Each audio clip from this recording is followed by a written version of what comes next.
she planned a quiet wedding on the cliffs of Jeju Island with the man who promised her everything. But on the big day, he disappeared, humiliated, heartbroken, and stranded in a foreign land. Joana Adams was supposed to fade quietly into the shadows until a stranger in a bookstore offered her tea, shelter, and his last name. What started as protection became something much more, a storm of lies, legacy, and love that would shake Korea's most powerful families to their core. This is not the story of a runaway bride. It's the story of a woman who turned betrayal into a platform and revenge into redemption. Welcome to today's story. She was left at the altar, then a bookstore stranger married her for revenge and fell in love. Only here, only on this channel. Now, let's begin. Jeju Island, morning. The cliffs of Jeju glittered beneath a soft golden haze. The sea, calm and endless, kissed the horizon like a silent witness to new beginnings. But not every beginning came with a promise. Joana Adams stood beneath an ivory arch woven with eucalyptus and jasmine, her lace dress fluttering in the wind. Her curls had been pinned with tiny pearls, and her hands trembled slightly, not from nerves, but from anticipation. 30 minutes past the hour. Still no groom, still no Korean. The guests whispered behind fans and sunglasses, their curiosity quickly curdling into judgment. Her aunt, Madame Kang, stared daggers from the second row, lips tight with shame. A cameraman zoomed in on Joanna's face. Her smile cracked. She checked her phone again. No messages, no calls, no escape. Suddenly, the wedding planner scurried toward her, face pale. He's not coming, Miss Adams. Mr. Koream just flew back to Seoul. The words felt like a punch to the chest. Joanna didn't speak. Her breath caught, then broke. The sea blurred behind her eyes. Her heels came off first, then the veil. She walked barefoot down the aisle, not looking at a single face. Not her aunts, not the press, not the stunned guests whispering, "Did he just leave her?" "She's the foreigner, right?" "Poor thing." She kept walking. The chime above the door tinkled as Joanna stepped inside. She didn't know where else to go. Her hotel had press waiting. Her phone wouldn't stop buzzing. The island felt like a cage. But this place was quiet. Coastal wind swirled through cracked windows. Warm shelves lined with books on healing, poetry, and theology surrounded her like soft arms. There was a faint smell of cinnamon and old pages. Behind the desk stood a tall Korean man in a dark linen shirt, sleeves rolled, a pen behind one ear. His face was handsome, not striking, but thoughtful, softened by time and quietness. His eyes scanned her gently. She didn't realize she still wore her wedding dress. He stepped forward slowly. "You can sit if you'd like." She nodded mutely, sinking into a corner chair like her bones had given up. A kettle began to whistle. He poured tea without asking. Chamomile, honey, no questions, only quiet. Minutes passed. Then finally her voice, hoarse. "He left, on the plane, like it was nothing." She didn't cry, not yet, but the words had teeth. The man nodded once. Not in pity, but as someone who understood what ruin tasted like. "Some people run from shame," he said softly. "Others stay and turn it into something sacred." She blinked at him. "And which are you?" He hesitated.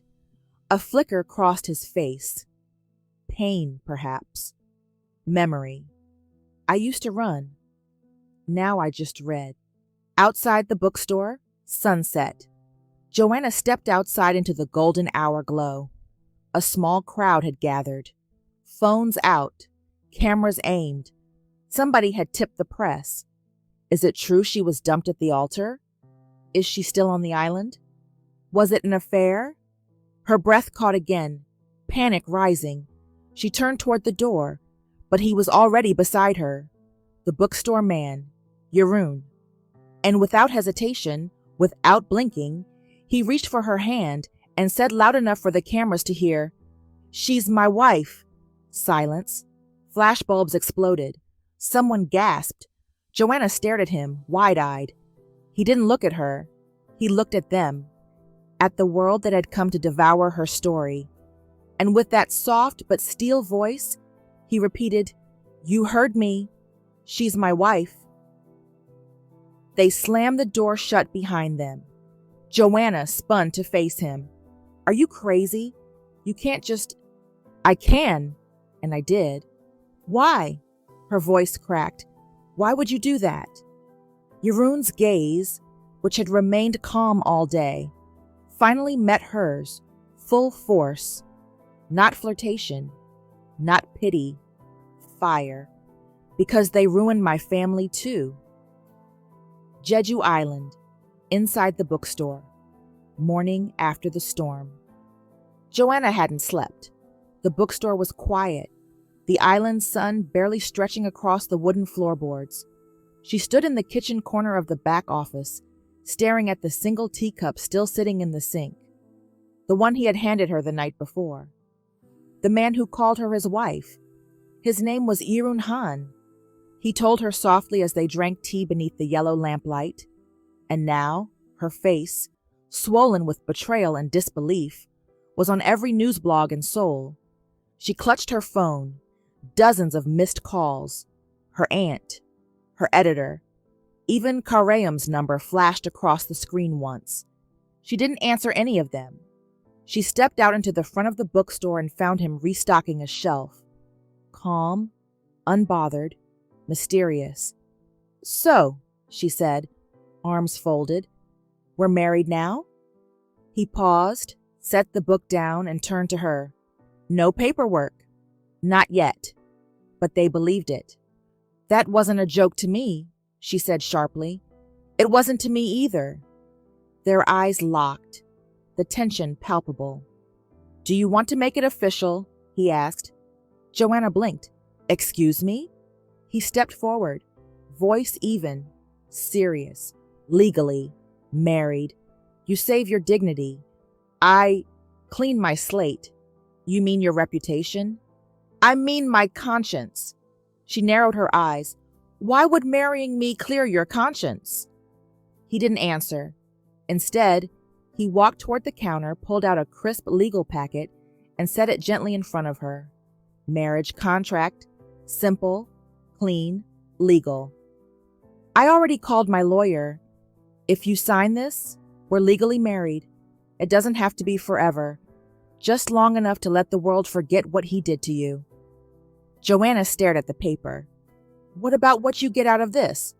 "Closure." "Closure? And justice," he added quietly, almost to himself. That evening, Joanna sat in silence on the rooftop with a blanket wrapped around her shoulders. The marriage form sat beside her on a clipboard, untouched. Yiroun emerged with 2 mugs of tea, setting one beside her. "What are you really after?" she asked, eyes still on the sea. "Peace." "No one marries a stranger for peace." "Then maybe I'm no one." She turned and looked at him. Really looked. For the first time, she saw it. The exhaustion in his eyes, the burn beneath the surface, the grief that had been sitting inside his silence like a stone. "You don't strike me as a reckless man," she said softly. "I'm not." "Then why me?" Yiroun's voice was steady. "Because you walked away from the altar with your head held high. You didn't beg. You didn't chase. You didn't shrink. You remind me of someone I lost." Joanna's chest tightened. "Your ex?" He shook his head. "My mother." Silence stretched between them. Later that night, when Joanna had gone to bed in the guest room upstairs, Yiroun sat alone in his office. He opened a narrow drawer and pulled out an old leather folder. Inside, a newspaper clipping. Han Publishing Empire sold after scandal. Chairman Min acquires assets amid legal uncertainty. Below it, a photo. Chairman Min shaking hands with Yiroun's father, who looked defeated, hollow, and cornered. Yiroun's hands trembled slightly as he traced the edge of the image. He flipped it over. His father's handwriting. Don't let bitterness make you like them. If you rise, rise with peace. His jaw clenched, his heart conflicted. Behind his kind eyes and careful touch, revenge still breathed. But Joanna, she complicated everything. The next morning, Joanna walked downstairs to find a breakfast table quietly prepared. Toast, eggs, honey tea, nothing extravagant, just care. The form was there too. Marriage contract, pen uncapped beside it. Yiroun didn't say a word as she entered. He simply set down a napkin. Joanna picked up the pen. I don't know why I'm doing this, she murmured. Maybe because I offered you tea when the world offered you shame. She smiled faintly, bitter and sweet all at once. This is crazy, she said. It is, he agreed. She signed. So did he. Government office that afternoon. The clerk stamped the final page. Congratulations, Mr. and Mrs. Han. Joanna stared at the paper. Her name, beside his, a stranger. Now, her husband. Yiroun turned toward her. I won't ask you to love me, he said. I only ask that you let me protect what they tried to destroy. She didn't answer right away. Then finally, softly, okay. It had been 3 days since Joanna legally became Mrs. Han. But inside the sleepy coastal bookstore, there were no grand gestures or declarations of love. Just quiet rhythms of a strange new normal. Yiroun cooked breakfast each morning without asking how she liked her eggs. Joanna folded laundry and wiped shelves without asking where his scars came from. They existed together in a kind of gentle silence, like two strangers orbiting the same sun. But something was shifting. Later, that day, you need better displays, Joanna said, crouching beside a half-empty table near the front window. Your nonfiction section looks like it's been surviving on hope and expired bookmarks. Yiroun glanced up from restocking the philosophy shelf. I wasn't aware books needed PR, she smirked. You're lucky I'm here then. That afternoon, she reorganized the windows, designed chalkboard signs with quotes from Baldwin and Maya Angelou, and convinced 3 coffee shops to send customers their way. Business picked up slowly. Tourists trickled in. Locals returned. Some came just to catch a glimpse of the foreign bride with fire in her eyes and the man who married her without blinking. By sunset, the store buzzed softly with life. You didn't have to help, Yiroun said later, as she scribbled sales notes on the back of a receipt. You didn't have to call me your wife, she replied without looking up.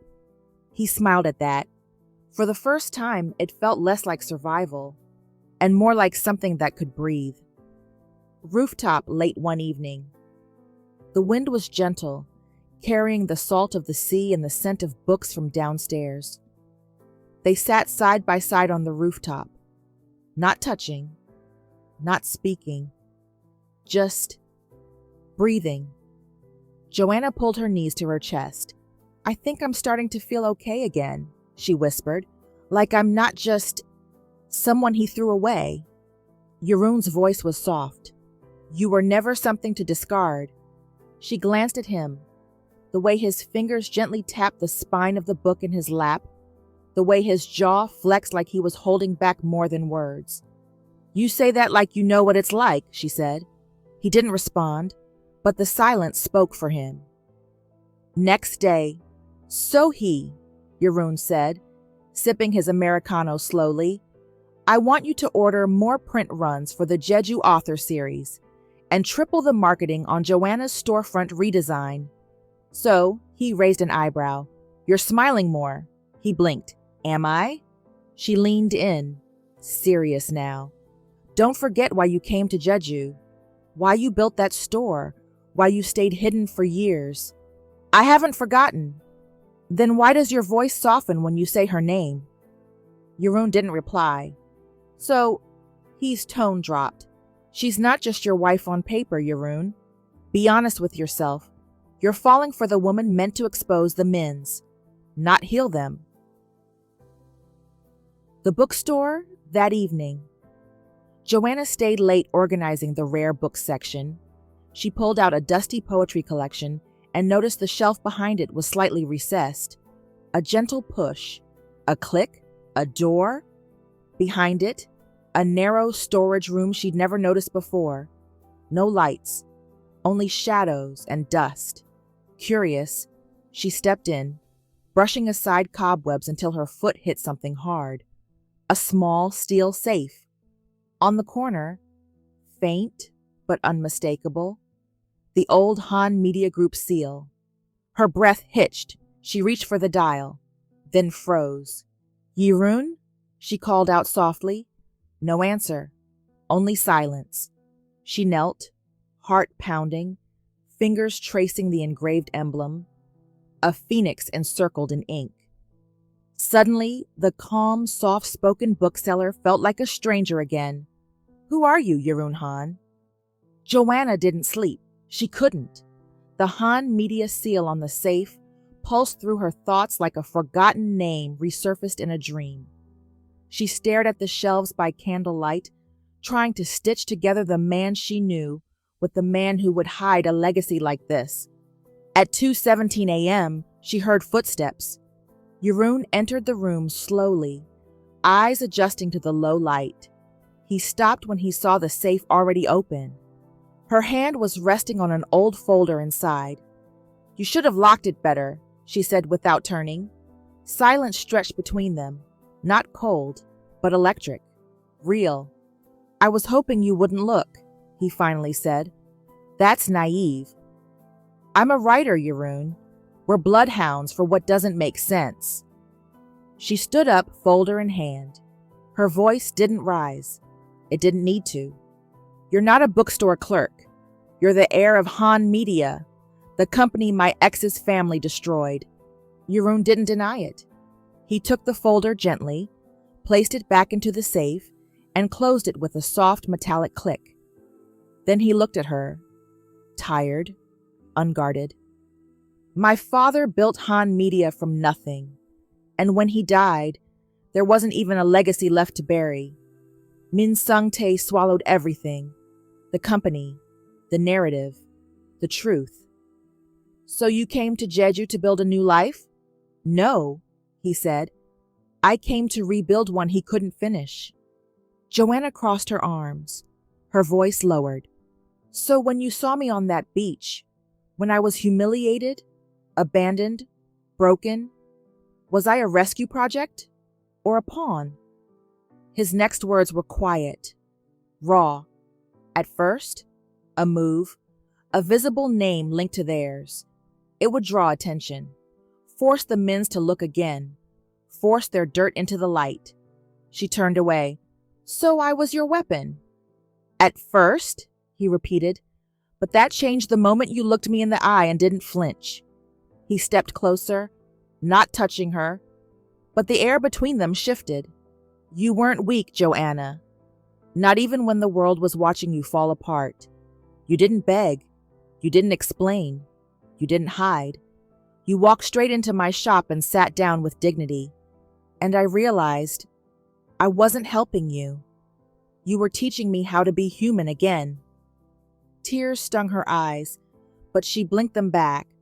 Why didn't you just tell me? Because I knew how it would sound. That I used your pain to light my fire, and I did. But then you stayed. He stepped even closer now, eyes locked with hers. You stayed, even when I said nothing. You stayed, even when I gave you quiet, instead of comfort. You stayed, and I forgot revenge long enough to remember what peace feels like. Joanna exhaled, shaky. You're not the only one who's been used. She turned toward him. Their eyes lingered, softening, darkening. But I need to know if I'm still your strategy or your truth. You're not part of my plan anymore, Joanna. Then what am I? You're the only thing that wasn't planned. Just before dawn, they sat again in silence, this time side by side, this time with no more lies between them. Yiroun held a photo of his father. Joanna held a mug of untouched tea. He used to say, "Ink doesn't lie, but the men who hold the pens do," Yiroun murmured. "Sounds like something my grandfather would have said," Joanna replied.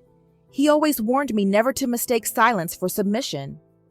Yiroun turned, a flicker of admiration in his eyes. "Then maybe you were born to finish what I started." Their hands brushed slightly, as they didn't pull away. Seoul, Digital Headquarters. A young intern nervously walked into a buzzing newsroom with a USB drive in hand. "Sir, I think you'll want to see this. It's trending on 3 platforms already." Click. Photos filled the screen, grainy but real. Joanna in a wedding dress. Yiroun beside her, smiling, holding hands, kissing her forehead. Caption: Secret Wedding in Jeju exposes media dynasty war. Sunrise. Joanna's phone buzzed so hard it rattled the table. She picked it up. Over 400 notifications. Hashtags trending. Voicemail from her publisher. Voicemail from her aunt. Voicemail from Kareem. And one message from an unknown number. "Enjoy the fame while it lasts. The men's don't lose wars." Morning after the leak.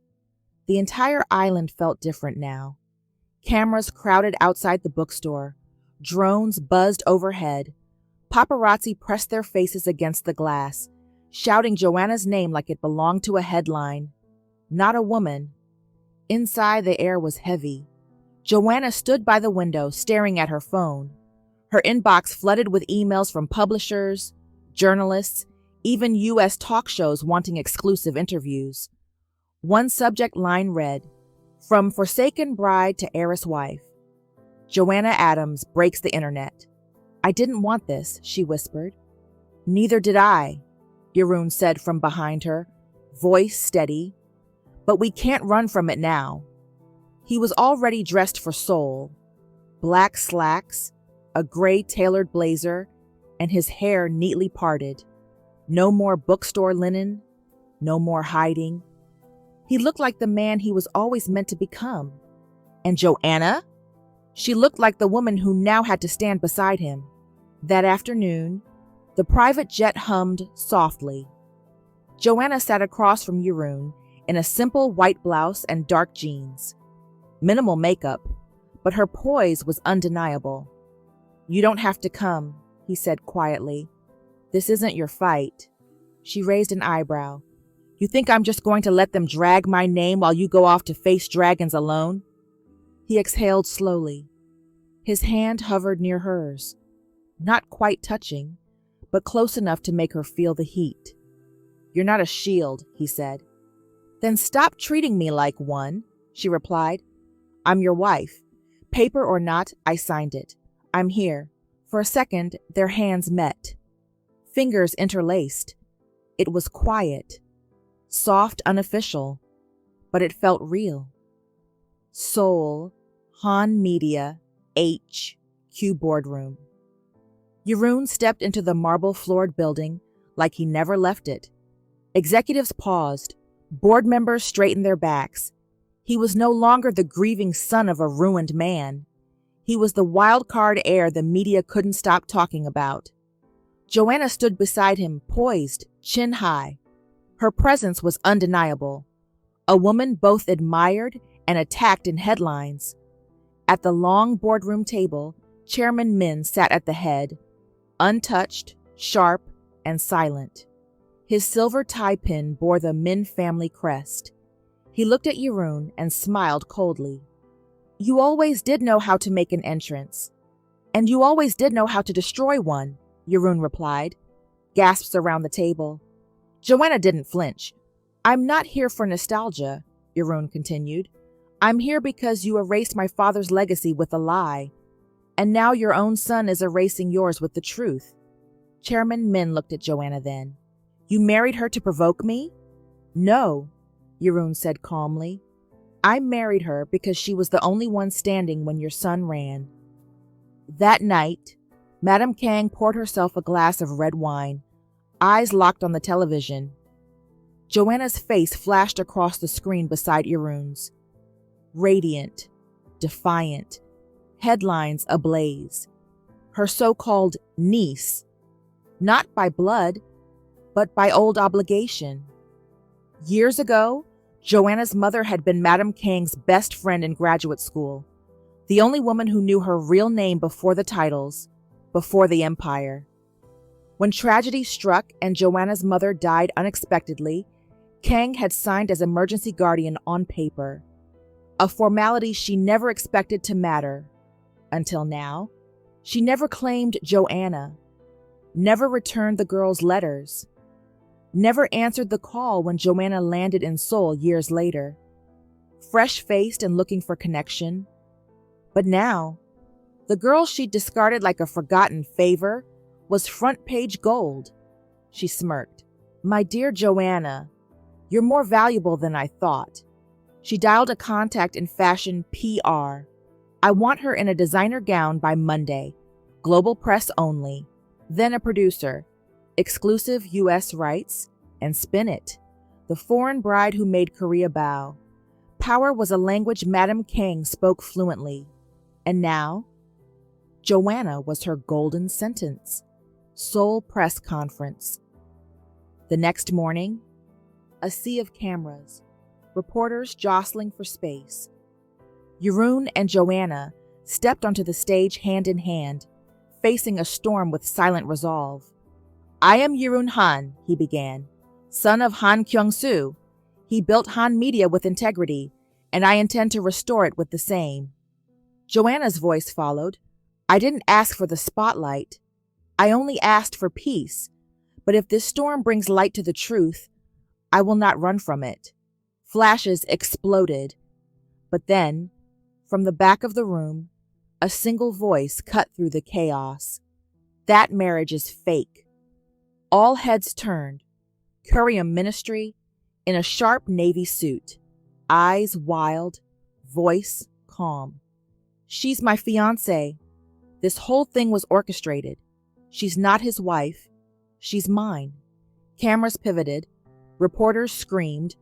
Joanna's face paled, but not from shock, from fury. Yiroun didn't blink. Joanna stepped forward and said into the mic, No. Curium, I was your fiancé. You had your chance, and you left me standing at the altar. Her voice dropped. He didn't. The entire room went silent. Seoul News Studios, the next morning. Is she a gold digger or a genius? Was the wedding even legal? Who is this Joana Adams, and why does she matter in Korea's most dangerous media war?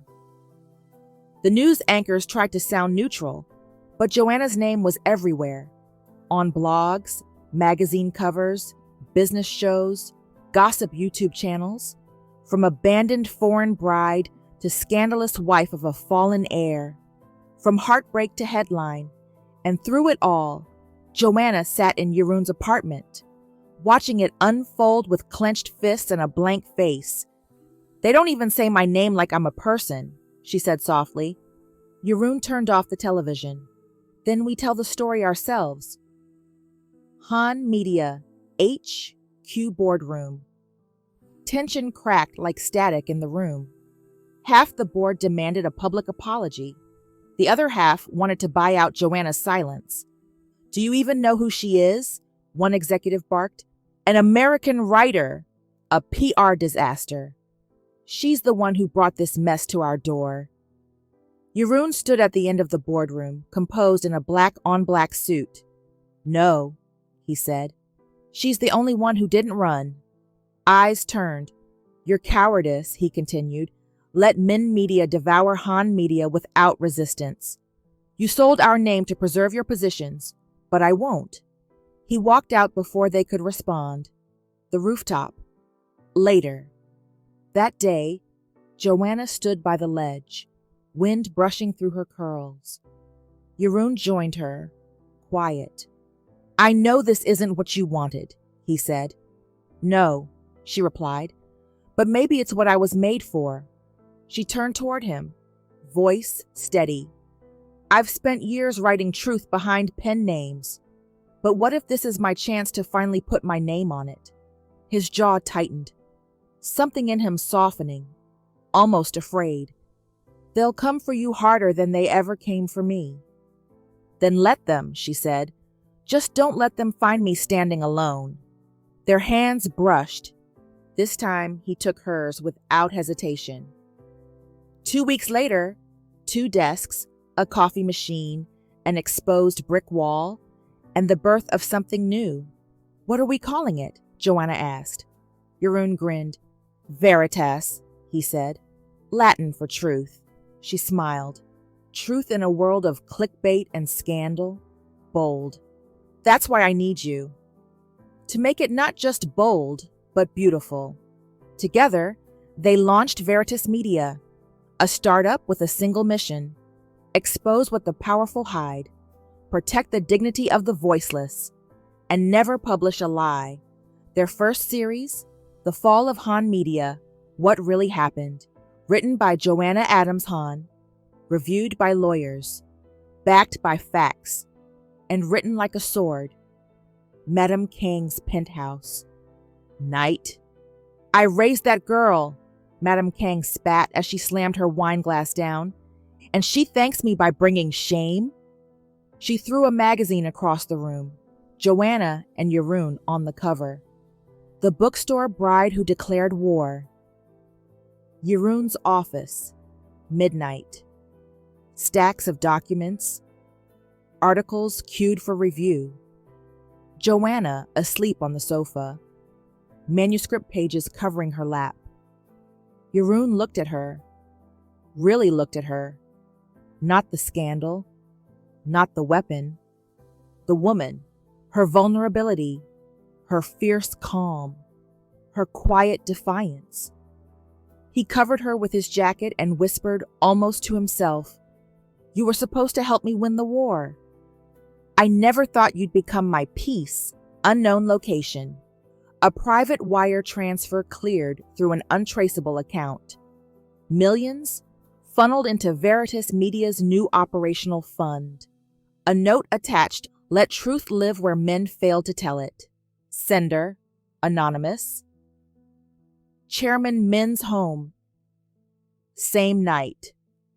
He stared at his whiskey glass as his wife closed the door behind her. "You're not going to ask where I've been?" she said. "No," he replied without looking up. "Then I'll tell you. I funded your enemy." He finally looked at her, cold, furious. "Why?" "Because you buried Han Kyung-soo alive, and maybe I'm tired of being married to the man who kills legacies with a smile." Veritas Media, late one afternoon.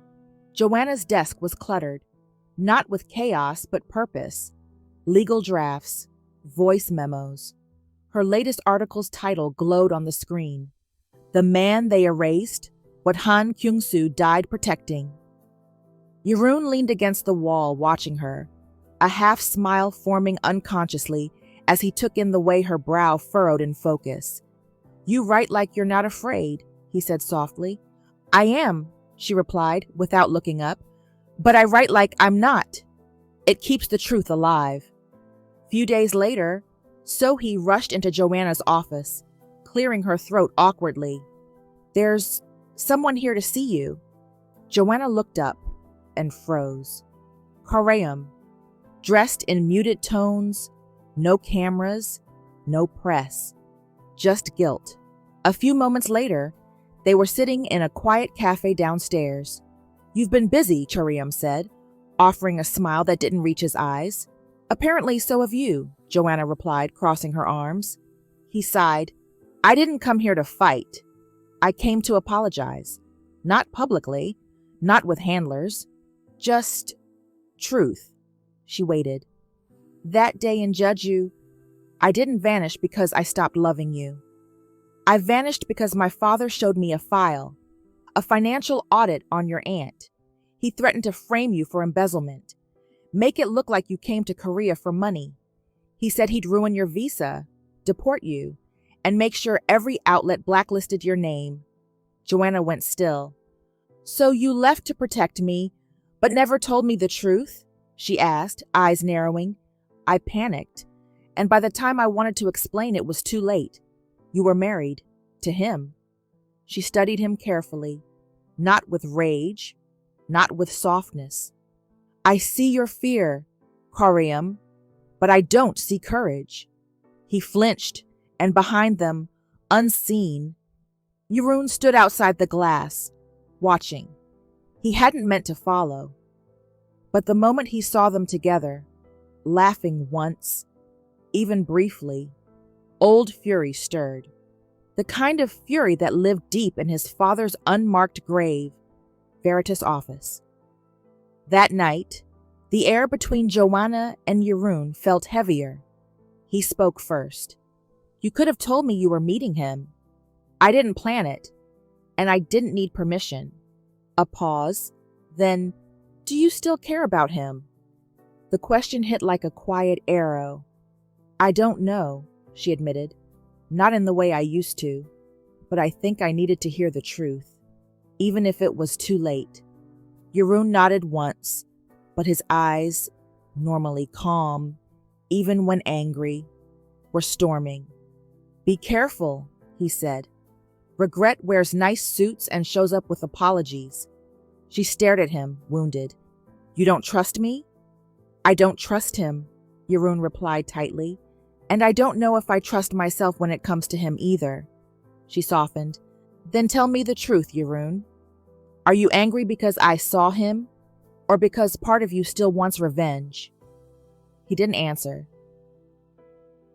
Later, that night, rain tapped gently at the window.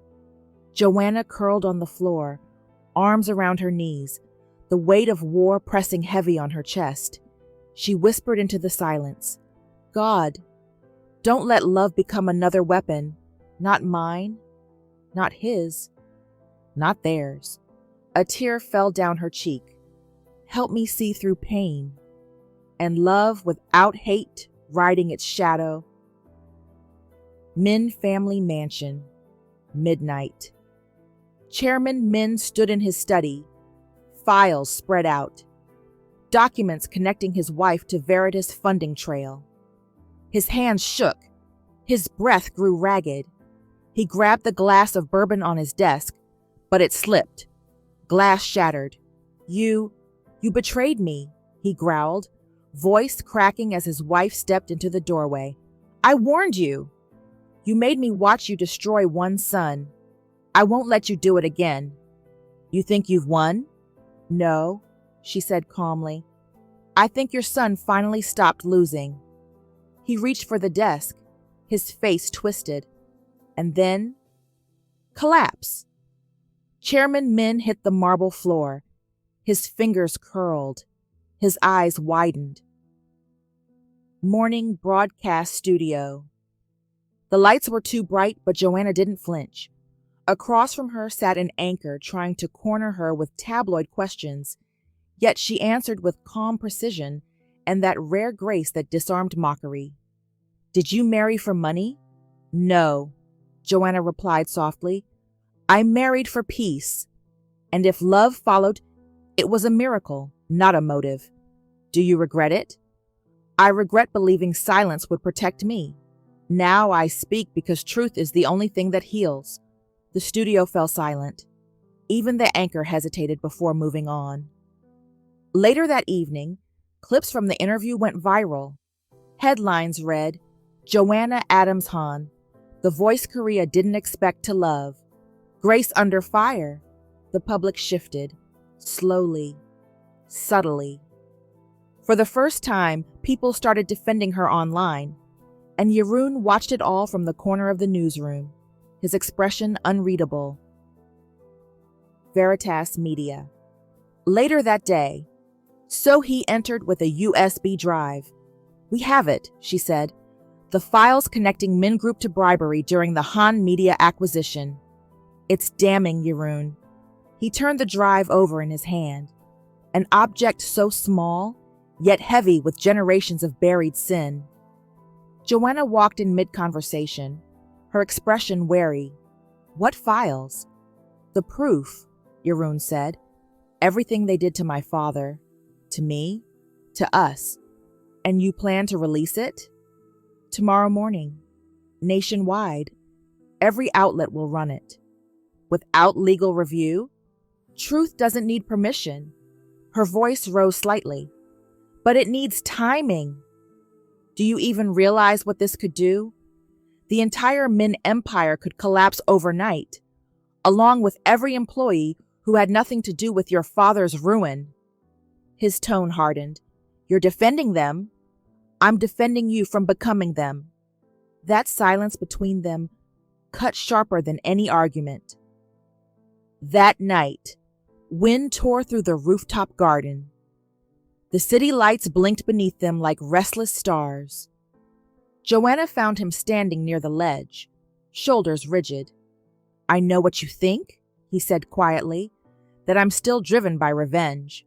Are you? She asked. He turned to her then, eyes burning. Not with hatred, but hurt. They destroyed my father's name, Joanna. He died believing he failed, and I swore.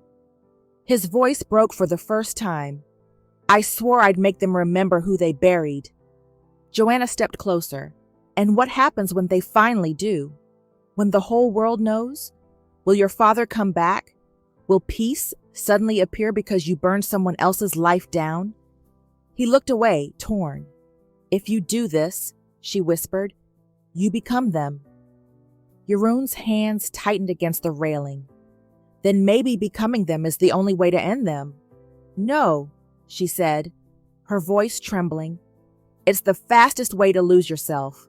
For a heartbeat, neither moved. Then, softly, she reached for his hand. Please, Yiroun, don't let your pain choose for you.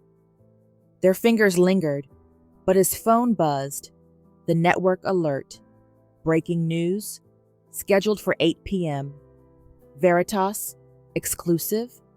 He stared at the screen, his jaw set. It's already uploaded, he murmured. Joanna's eyes widened. You didn't... So he scheduled the release, he said hollowly. Even if I stop it now, it's too late. And across the city, television screens flickered to life. The expose aired. 2 hours later, crowds gathered outside Min Media headquarters. Protesters shouted. Headlines scrolled in neon across billboards. Han hair exposes Min corruption. Revenge or justice? Joanna watched from the backseat of a taxi, tears threatening but refusing to fall. You said you wanted peace, she whispered under her breath. Then why does it feel like we just declared war?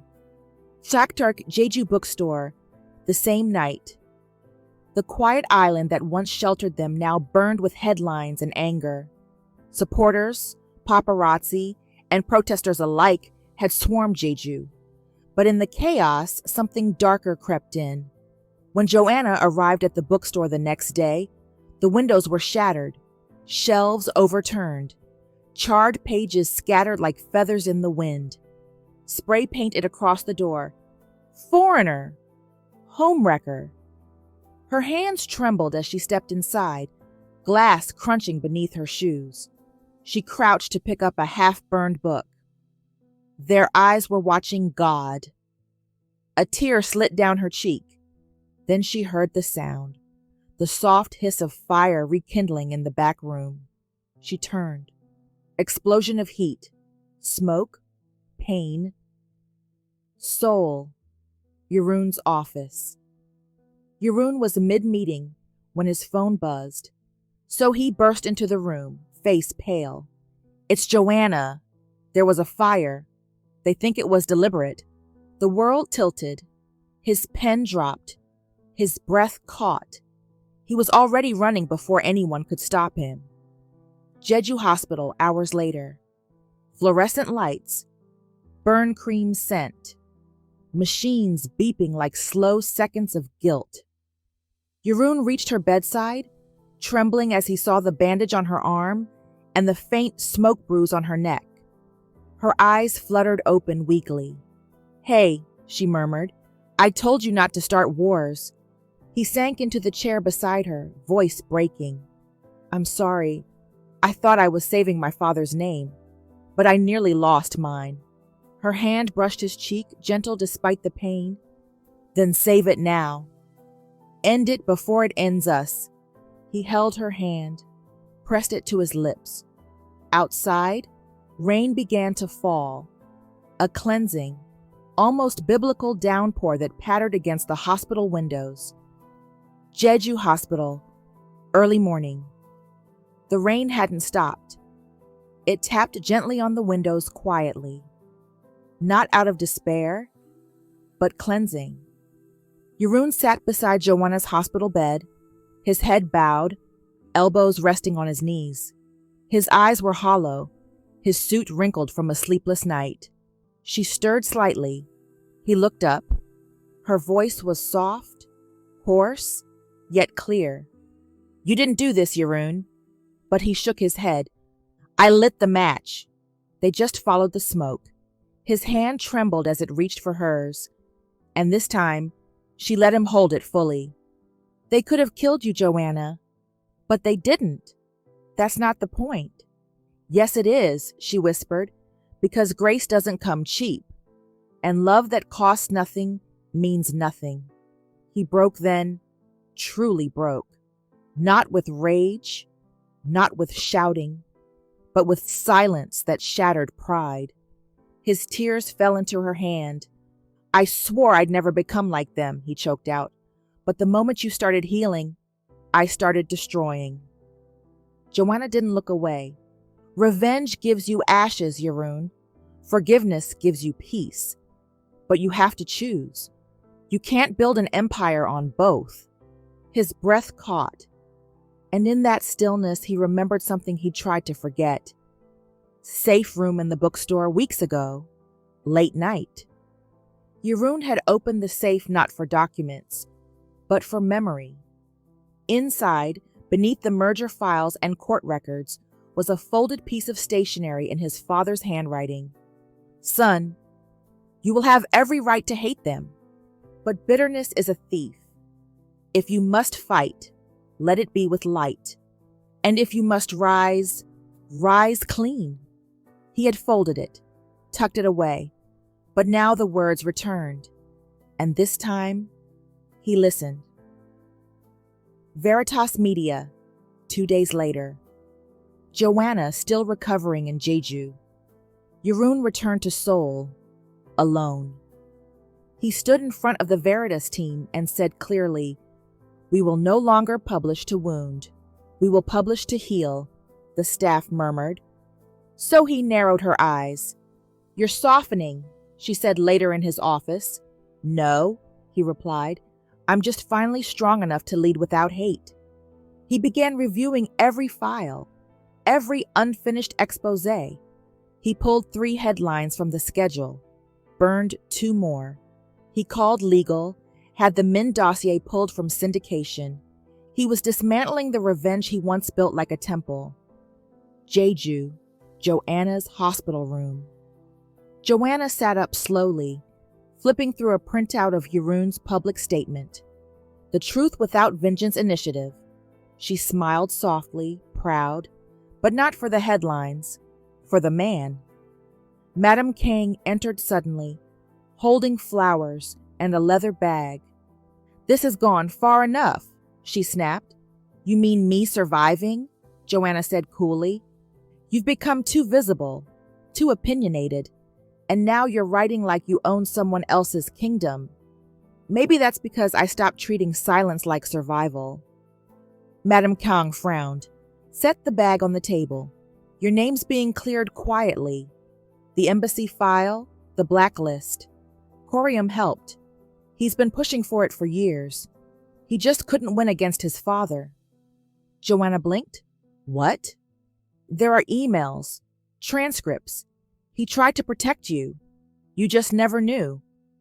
Seoul, private legal archive. Later that day, Yiroun received a private package from one of his father's old law partners. Inside, a hard drive, a sealed envelope, and a letter that read, "Your father wasn't the only one they tried to silence, but Kareem, he tried to stop it.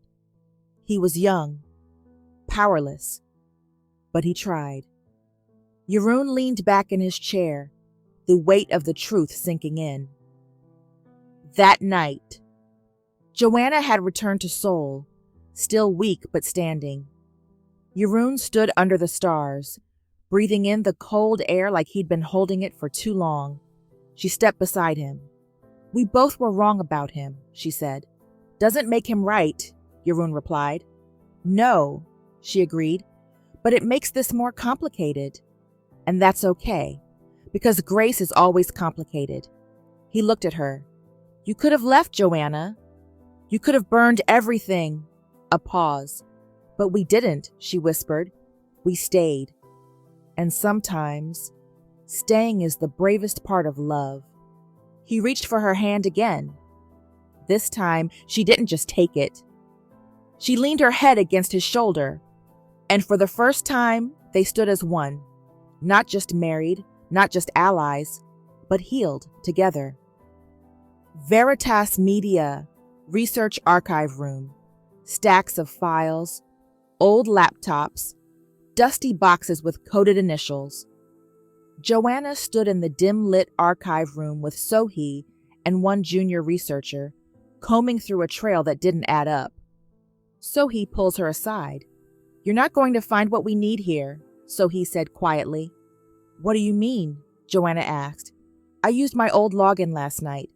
There's a shadow database, Chairman Min's personal server. The real files, they were deleted, but not permanently. So if anyone finds out, they will. And it won't matter. This truth matters more." Later, Joanna receives a secure USB from Sohee. It had started with one line in a discarded audit, "Min Executive Board Memo, Forgery Clearance Directive, 2011. The deeper they dug, the worse it looked. Not just corporate greed, orchestrated sabotage, forged signatures, fabricated debts, false compliance audits. The scandal that took down Han Kyung-soo, Yiroun's father, wasn't an accident. It was a board-engineered takedown, all to clear the way for Min Media's monopoly." Joanna's fingers trembled as she flipped through the last confirmation. A letter of confession, never sent. Signed by a former board member who died in 2015. "Yiroun," she whispered, "it wasn't just your father. They destroyed dozens of families. They buried legacies like corpses. And they almost buried yours." Han Family Garden. Sunset. Yiroun knelt. He didn't cry this time. He didn't speak with rage. Only stillness. Then, finally, "Father, I used to think silence was weakness. But now I know. Silence was your shield. You let them destroy your name, so I'd have the chance to restore it." He placed a copy of the final manuscript beside him, The Price of Silence, by Joana Adams Han. Newsroom 2 days later. Joanna hit publish. The article went live at 6 a.m. By 6:07 a.m., it had crashed the Veritas server. By 6:35 a.m., it trended across every major Korean and international platform.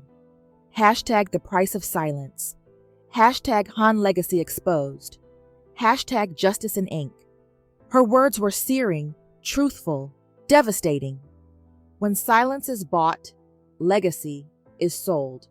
And for too long, the price of power has been paid by the voiceless. Today, that ends. The nation took notice. Survivors came forward.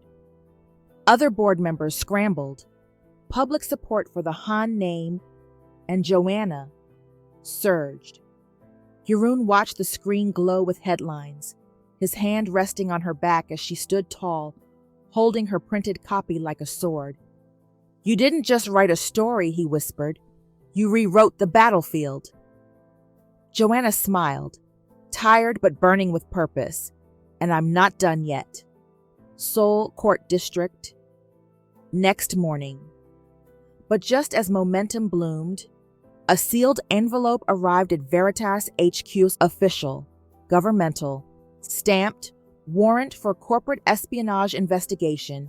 Target, Joana Adams Han. The allegations: unauthorized access to Min Media servers, theft of internal documents, conspiracy to commit defamation. Yiroun's blood ran cold. They forged the accusation, so he gasped. They're using your article against you. Joanna stared at the paper, stunned. They flipped the narrative. No, Yiroun said, voice like steel. They're trying to burn you, because now you're more dangerous than I ever was. Courthouse. Press surrounded the courthouse steps. Protesters and supporters alike held signs. Truth matters. Protect Joanna. Expose the Mins. But inside the courtroom, Joanna sat alone, flanked by 2 lawyers, and across the aisle, the board of Min Media, suited, smug, ready to bury her name with the same silence they weaponized years ago. But Joanna didn't flinch. If they want war, she whispered under her breath, then I'll stand in truth until it buries them. Seoul, late night. The courthouse lights flickered in the rearview mirror as Yiroun tightened his grip on the steering wheel. Joanna sat beside him in silence, still clutching the manila folder of court summons. Her passport, phone, and laptop were already gone, turned over to the authorities. And still, somehow, she felt free. You don't have to do this, she murmured. I'm not doing it to save you, he replied. I'm doing it because they don't get to define you. South Jeolla Province, a secluded villa. Nestled between overgrown plum trees and a winding gravel road was a quiet villa, untouched by press or scandal. Joanna stood at the gate, stunned. This place, it's beautiful. It belonged to my mother, Yiroun said. She used to come here to escape the noise. Now it's yours. Inside, the rooms were simple but elegant, wood-framed windows, soft linens, a garden with worn prayer benches. For the first time in weeks, there was no buzzing phone, no cameras, no fear, only quiet. Villa kitchen, morning. Joanna stood barefoot in the kitchen, humming as she brewed tea. Yiroun watched her from the hallway, quiet admiration in his eyes. She turned, catching him. Staring isn't subtle, she teased. Neither is surviving the system and making pancakes, he said. They laughed, really laughed. That soft, warm kind, the kind only possible after you've both bled in the same battle. At dusk, Joanna knelt beside the garden bench, Bible open in her lap. Lord, she whispered, I don't want to hate them. I just want to heal without pretending it didn't hurt. She glanced at Yiroun nearby.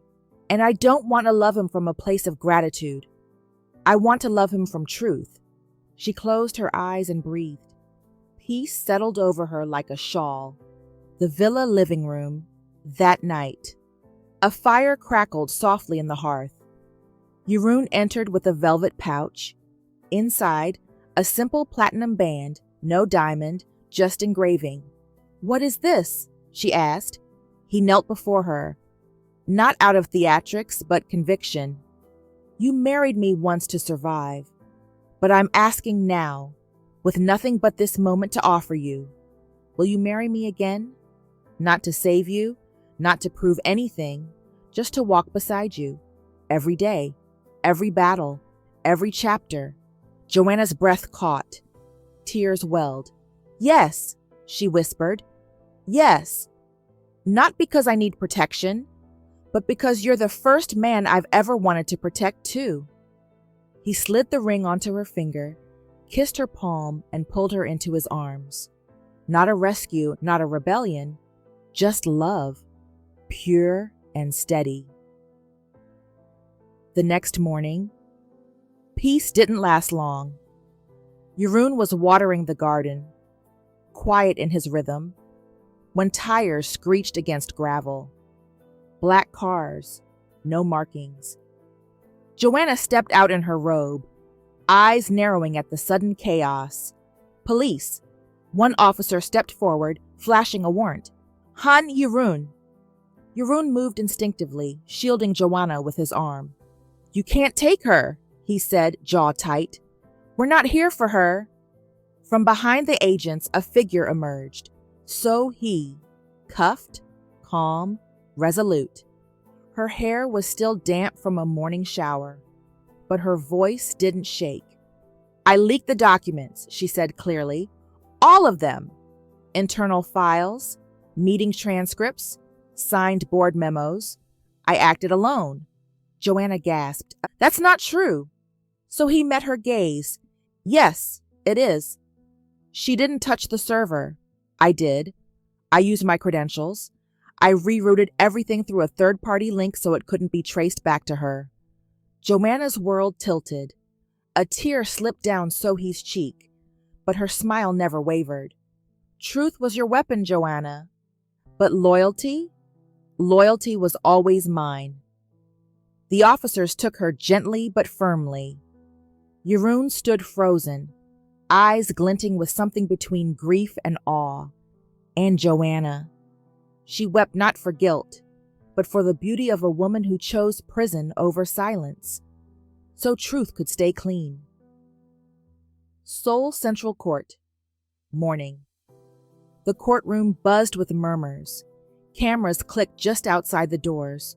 Protesters and supporters lined the steps, signs waving, tempers flaring. Hashtag stand with Joana. Hashtag free Sohi. Hashtag Veritas on trial. But inside, everything was still. Joana stood in a soft gray suit. No jewelry, no flair, just scripture written in blue ink inside her palm. The same verse she wrote the night before. For the Lord is my defender, and he will bring every secret thing into the light. Ecclesiastes 12, verse 14. The judge called the court to order. The prosecutor stood tall, ruthless, armed with timelines and accusations. Your Honor, the defendant accessed confidential company files. She knew what she was doing.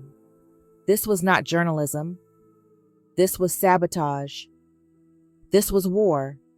Joana stepped forward, calm, steady, alone. No, sir, she said. It was truth. What makes you think you're qualified to expose the powerful? The prosecutor snapped. You're not Korean. You're not legacy. You're not even a trained journalist. Joanna's voice didn't rise. She leaned forward gently. You're right. I'm not from your world. I didn't inherit power. But I earned truth. And I believe in a God who doesn't need credentials to use courage. She looked at the judge. You can strip a title, but you can't strip truth. And the truth is, I didn't steal documents. I uncovered a lie, and the lie hurt people, families, widows, the father of the man I love. A murmur spread through the courtroom. I don't want fame, she continued. I want healing, and healing doesn't begin by hiding the wound. Yiroun walked to the stand in a navy suit. His jaw was clenched, but his eyes, clearer than ever. Do you believe she broke the law, Mr. Han? I believe she broke silence. And that silence had killed more legacies than any thief could. The prosecutor smirked. But you funded Veritas. Isn't it convenient that the evidence came from your own company? Yiroun looked to Joana, then to the court. I'll dissolve it today. If it proves my love for her wasn't leverage, take my shares, strip my rights. I don't care, gasps echoed, because truth doesn't belong to a brand. It belongs to the brave. He stepped off the stand.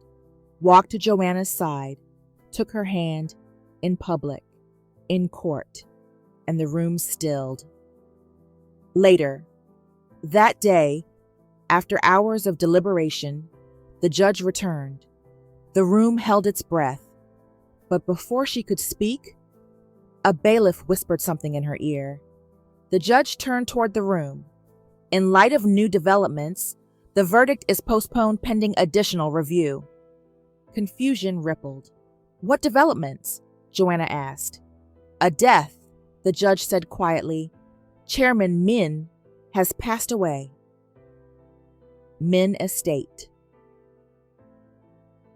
That night, Koreum stood in front of the large black gates, face pale. Press flooded the driveway. His father's body had been found in his home office.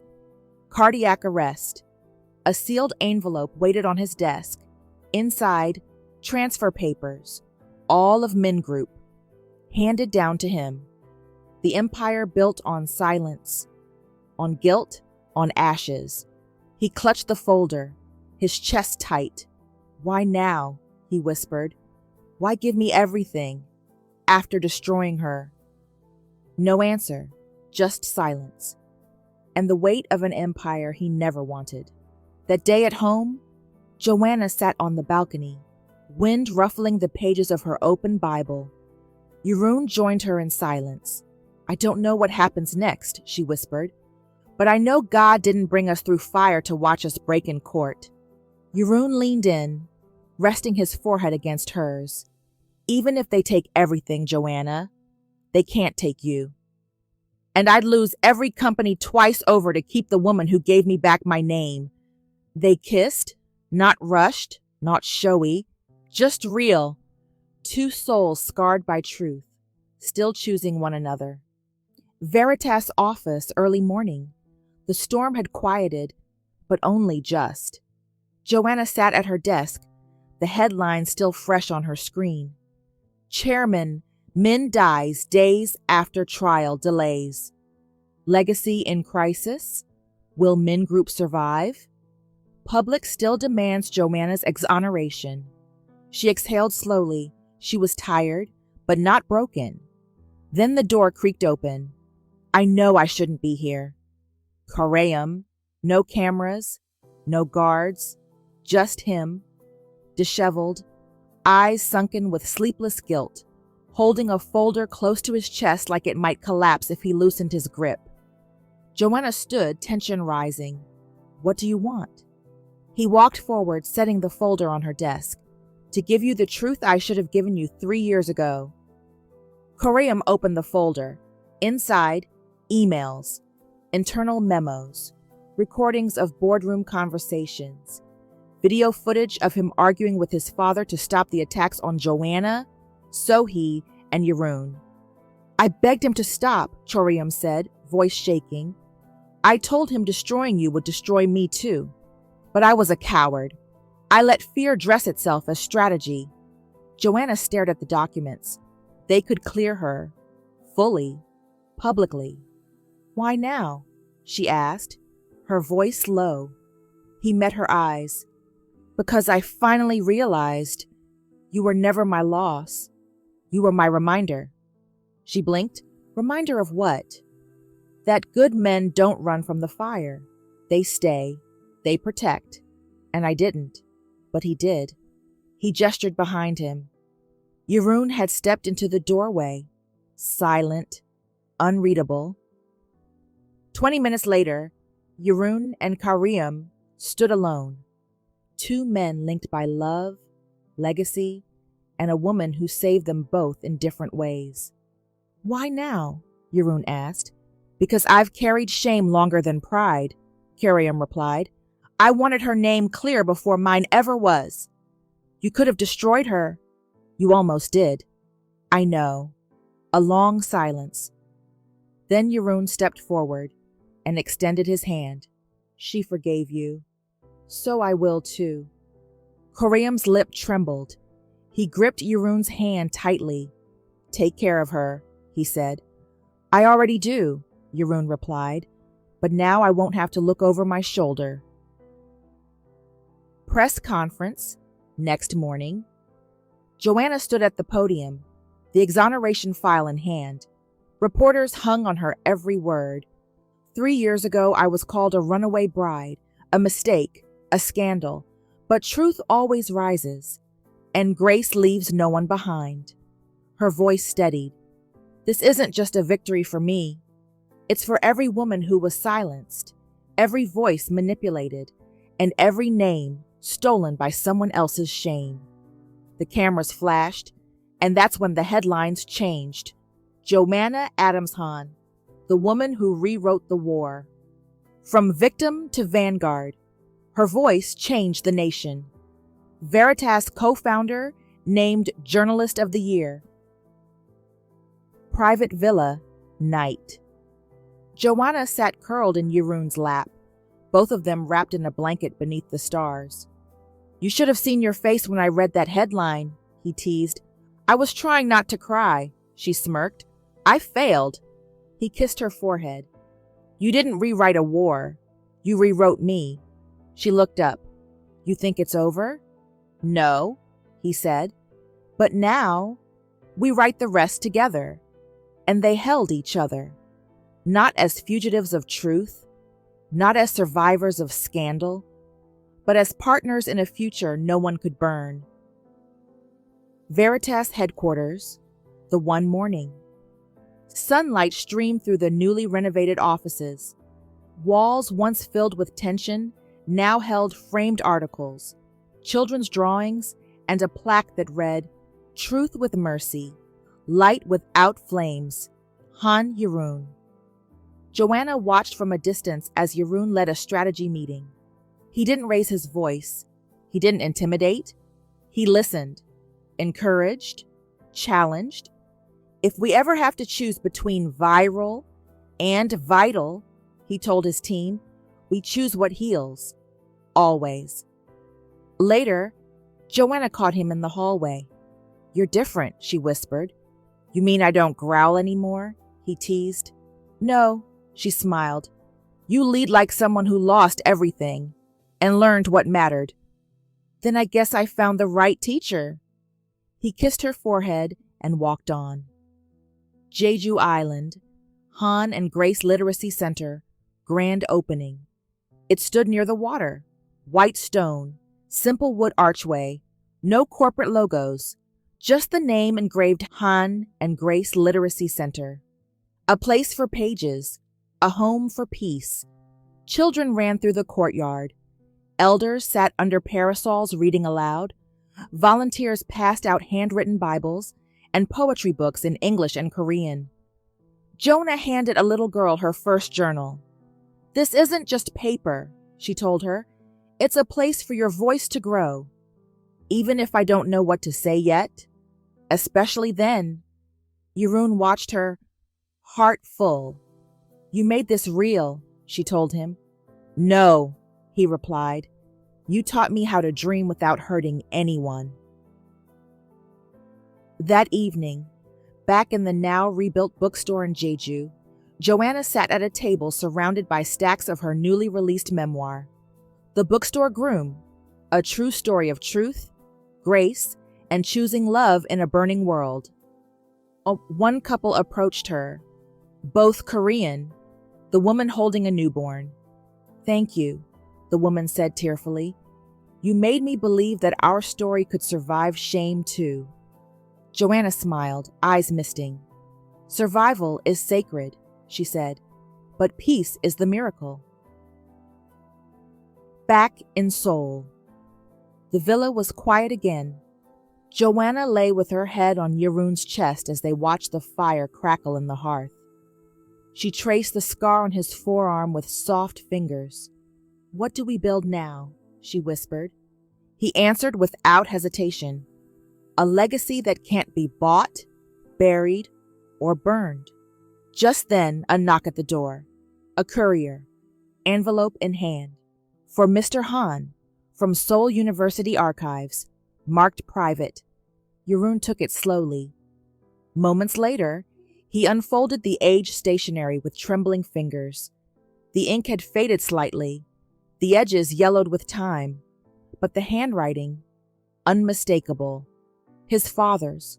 My son, if this finds you when I am gone, remember this. They will try to make you a weapon. They will twist grief into war. Don't let them. You are my phoenix, born from the ashes, not to burn others, but to light the way. If you rise, rise with peace, not payback, with love. Appa. Yiroun stared at the page, the words trembling in his hands. He knew, he whispered. Even then, he knew the battle I'd face. Joanna entered quietly, sensing the shift. He handed her the letter.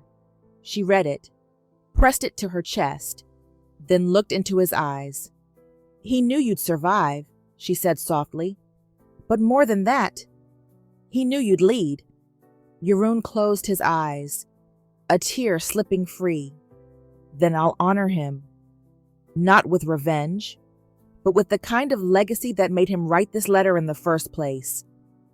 2 weeks later, Jeju Island. Morning of the ceremony. No limousines, no flashing cameras, just the soft hush of waves rolling toward the same beach where she once stood alone. This time, she wasn't waiting. Joanna walked barefoot down the same sand, curls loosely pinned, a soft ivory dress flowing around her ankles like clouds. The rebuilt bookstore stood nearby, a pinewood arch draped in wild greenery and woven with white ribbon. No altar, just open sky and honest hearts. A row of chairs faced the sea. Friends, former Veritas staff, Madame Kang, local children from the Literacy Center, elders from the village. At the very back, Corium stood quietly in a gray suit. No words, just presence. And so he, freshly released, sat near the front, smiling with soft tears in her eyes. Yiroun waited under the arch, dressed in a tailored linen suit, collar open, hair swept back by the island breeze. No music, just ocean wind and birds overhead. As Joanna approached, time slowed. "Hi," she whispered when they met. "Took you long enough," he said, grinning. "We already married twice," she teased. "So third time's the charm? Third time's the truth." The officiant nodded, stepping back. Joanna stepped forward first. Her hands trembled slightly, not from fear, but depth. "You were my shelter after the storm. When the world called me ruin, you called me home. You never asked me to change. You only asked me to stay. And every time I nearly broke, you stood beside the fracture and said, 'There's still beauty here.'" She smiled through a tear. "I'm not promising perfection. I'm promising presence. I came through the fire with my name, but I choose to write my future with yours." Silence. Soft gasps from the crowd. So he dabbed at her eyes. Then Yiroun stepped forward. He took her hand. "I built walls because I believed love was a weakness. Then you walked into my quiet and built peace where pain had been hiding. You didn't fight me. You found me. You didn't fix me. You freed me. Joanna, you were my reason to stop building storms." He exhaled shakily. "You are the calm after every battle, and the one I want to build everything else with." No grand choir, just two voices saying, "With this ring, I choose you. With this vow, I release the past." Their kiss was slow, not for show, but because sacred things aren't rushed. Under the sky, a small table of food, children chasing bubbles, guests writing favorite book quotes on a canvas for the couple to hang in their home. So he raised her glass in a toast to the groom who rewrote his legacy and the bride who taught a nation how to forgive. Even Corium smiled quietly from afar. As they danced barefoot in the sand, the first drop of rain fell, then another. Joanna looked up, startled. Yiroun tensed, the memory of their first wedding day surfacing, but she took his hand and laughed. "Not again," she joked. "No." He smiled, pulling her close. "This time we danced through it." And they did. In the same rain that once brought sorrow, they laughed and kissed, and the storm became a celebration. Jeju Island, late afternoon, years later. Laughter floated through the warm air. The Han and Grace Literacy Center courtyard buzzed with life. Children chased each other between flower beds and bookshelves. A group of teens gathered beneath a shaded pergola, scribbling in journals. One of the benches bore a brass engraving, "For the ones who stayed." Inside the bookstore, sunlight spilled across the floors. The walls were lined with translations of the bookstore groom in 12 languages. The building, once a symbol of hiding, had become a sanctuary of voice. The writing workshop, upstairs classroom. Yiroun stood at the whiteboard, sleeves rolled up, his calm presence commanding gentle focus. "Write the thing you were afraid to say the day it hurt most," he told his students. "Start there. That's where truth lives." A young woman raised her hand. "What if I'm afraid it won't matter?" He smiled softly. "If it's honest, it already does." Outside the classroom window, Joanna waved through the glass. Later. That day, Joanna sat under the peach tree with a group of children around her, their tiny notebooks open, pencils clutched in chubby fingers. She read softly, "Jeju was where I was abandoned, but also where love rewrote revenge."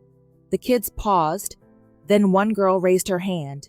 "What's revenge mean?" Joanna leaned in. "It means trying to make someone else feel your pain." "And you didn't?" Joanna smiled. "No. I chose to tell the truth, and then forgive." The little girl whispered, "That's harder, isn't it?" Joanna's eyes filled. "Yes, baby, but it's worth it." Veritas Anniversary Banquet Seoul. Photos of Yiroun and Joanna lined the stage. Beneath them, 10 years of truth-telling. Veritas Media, honored for ethical journalism. Clips played of Joanna giving TED Talks. Yiroun leading literacy campaigns in underfunded nations. Sohee speaking at global tech conferences on secure publishing. A montage rolled, couples from around the world holding up their copies of The Bookstore Groom, sharing how it gave them courage to forgive, to start again, to write boldly. Jeju Cliffside Sunset. Yiroun and Joanna walked hand in hand, older, softer, unburdened. The sea sparkled like gold behind them. "Do you ever think about how close we came to missing all this?" Joanna asked. "Sometimes," Yiroun replied, "but grace doesn't miss what belongs to it." He kissed the inside of her wrist, the same place he once slipped a ring. 2 days later, inside the bookstore, a child ran through the door, dropping a book in front of Joanna and Yiroun, who sat behind the counter together. The boy flipped it open, and between them, carved onto the last page in soft golden ink, "Forgiven." Yiroun rested his hand over Joanna's. She looked at him. He didn't speak. He didn't need to. This story wasn't about villains or heroes, not about revenge or empire. It was about the moments that tried to break us, and the grace that made us whole.